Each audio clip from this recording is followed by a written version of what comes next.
আসসালামু আলাইকুম রহমতুল্লাহ।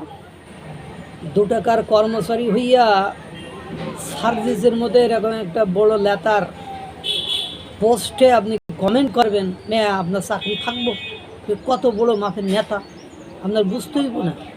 সে নেতা কিছু না করলেও নেতার যারা চামচা আছে, দোসর আছে, দালাল আছে, তারা আপনারা ছাড়বো। আপনি বোঝেন না কেন ভাইয়া? নতুন বন্দোবস্ত যেখানে কোনো অন্যায় থাকবে না, অত্যাচার থাকবে না, দুর্নীতি থাকবে না, কিন্তু সবই চলবে। মুখে মুখে সবই ব্যান্ড, কিন্তু আবার সব কিছু চলবে। হতাশাজনক। বরখাস্ত মৎস্য কর্মকর্তা সার্জিসের ফেব্রুয়ারি মাসে করা এক পোস্টে, ফেসবুক পোস্টে স্যাড রিয়াক্ট দিয়ে একটা কমেন্ট করেছে। এজন্য মৎস্য কর্মকর্তার বরখাস্ত, স্থায়ীভাবে বরখাস্ত, সাময়িকভাবে বরখাস্ত ফেব্রুয়ারি মাসের যেদিন কমেন্ট করেছিল তার পরের দিনই করা হয়েছে। এরপরে তাকে স্থায়ীভাবে বরখাস্ত করা হয়েছে। দুঃখজনক।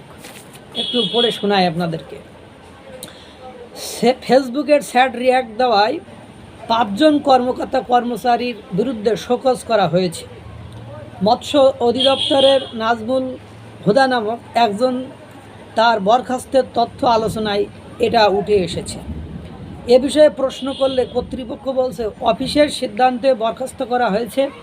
সচিব বলছে আমি শুধু সিগনেচার করে দিয়েছি, আমি এই বিষয়ে কিছু জানি না। ফেব্রুয়ারিতে সার্জিস আলম একটা পোস্ট করেছিল। সেই পোস্টে নাজমুল কমেন্ট করেছিল, আপনারা স্বৈরাচারী সরকারের দোসরদের সচিব বানানোর জন্য ভিডিও দেন, আবার বড় বড় কথা বলেন। শুধু এইটুকুই করছে সে, এটা স্যাড রিয়াক্ট দিয়ে, যে আপনারা স্বৈরাচারী সরকারের দোসরদের সচিব বানানোর জন্য ভিডিও দেন, আবার বড় বড় কথা বলেন। এই কমেন্টের পরদিনই নাজমুলকে সাময়িকভাবে বরখাস্ত করা হয়। স্থায়ীভাবে তাকে বরখাস্ত করতে বিভাগীয় মামলা রুজু করা হয়। যে মামলায় লেখা হয়েছিল আপনার উপরই উক্ত মন্তব্য জাতীয় ঐক্যের পরিপন্থী। চিন্তা করেন, এই যে সার্জিস আলম, উনিও তো অন্য রাজনৈতিক দলের মতো একজন নেতা, সমন্বয়ক। তো উনি একটা কথা বললে স্বাধীন রাষ্ট্রে আমার টাকার এমপি কিনে আমি কমেন্ট করতে পারবো না, একটা কথা হলো। আগে যখন তথ্য উপদেষ্টা ছিল, আমি সার্জিস আলমকে নিয়ে একটা ভিডিও বানিয়েছিলাম, যে সে কিভাবে মির্জাফরি করছে, সে কিভাবে বাংলাদেশের মানুষের সাথে বেইমানি করেছে, সে কত বড় মাপের একজন খলনায়ক।